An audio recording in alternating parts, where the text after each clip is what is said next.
रीवा में शिक्षा व्यवस्था से जुड़ा एक ऐसा मामला सामने आया है जिसने पूरे प्रशासनिक तंत्र पर सवाल खड़े कर दिए हैं। जिन किताबों से सरकारी स्कूलों के बच्चों का भविष्य संवरना था, वे छात्रों तक पहुंचने से पहले ही गोदाम से गायब हो गई। पाठ्य पुस्तक निगम के गोदाम से करीब 2 ट्रक यानी 450 बंडल किताबें लापता मिली हैं। शुरुआती जांच में करीब 35 से 36 लाख रुपए के गबन की आशंका जताई जा रही है। मामला इतना गंभीर है कि इसकी जांच के लिए भोपाल से विशेष टीम रीवा पहुंच चुकी है। आखिर किताबें कहां गई, किसने सरकारी रिकॉर्ड से छेड़छाड़ की और क्या ये किताबें खुले बाजार में बेची गईं? देखिए हमारी इस खास रिपोर्ट में। रीवा में सरकारी स्कूलों के विद्यार्थियों को मुफ्त में वितरित की जाने वाली पाठ्य पुस्तकों के वितरण में बड़े घोटाले का खुलासा हुआ है। पाठ्य पुस्तक निगम के गोदाम से करीब 2 ट्रक किताबें गायब मिलने के बाद शिक्षा विभाग में हड़कंप मच गया।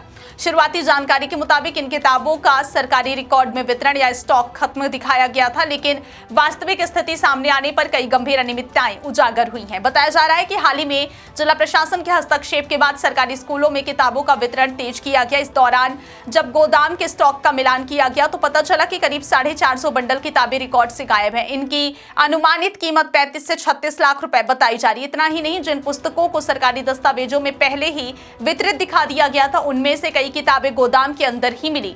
इससे रिकॉर्ड में हेराफेरी और फर्जीवाड़े की आशंका और मजबूत हो गई है। सूत्रों की माने तो जिन किताबों को सरकारी स्कूलों के बच्चों तक पहुंचना था, उनमें से कुछ किताबें खुले बाजार में बिकती भी देखी गई। यदि यह बात जांच में सही साबित होती है तो यह केवल लापरवाही नहीं बल्कि सरकारी संपत्ति के दुरुपयोग और संगठित भ्रष्टाचार का मामला माना जाएगा। अब जांच एजेंसियां यह पता लगाने में जुटी हैं कि आखिर किताबें गोदाम से कैसे गायब हुई, उन्हें किसने बाहर निकाला और इस पूरे खेल में किन अधिकारियों या कर्मचारियों की भूमिका रही। मामले की गंभीरता को देखते हुए भोपाल से अधिकारियों की विशेष टीम रीवा पहुंच चुकी है। टीम गोदाम में रखे स्टॉक वितरण रजिस्टर, स्टॉक रजिस्टर, परिवहन रिकॉर्ड और अन्य दस्तावेजों की बारीकी से जांच कर रही है। जांच के दौरान यह भी देखा जा रहा है कि कहीं रिकॉर्ड में जानबूझकर हेराफेरी कर किताबों को कागजों में वितरित तो नहीं दिखा दिया गया। माना जा रहा है कि जांच आगे बढ़ने पर और भी बड़े खुलासे हो सकते हैं। चौराटा थाना प्रभारी पवन शुक्ला ने बताया कि टेक्स्ट बुक कॉर्पोरेशन के गोदाम में किताबों के 450 बंडल गायब पाए गए, जिनकी अनुमानित कीमत 35 से 36 लाख रुपए है। इस मामले में चौराटा थाने में FIR दर्ज कर ली गई और पुलिस जांच कर रही है।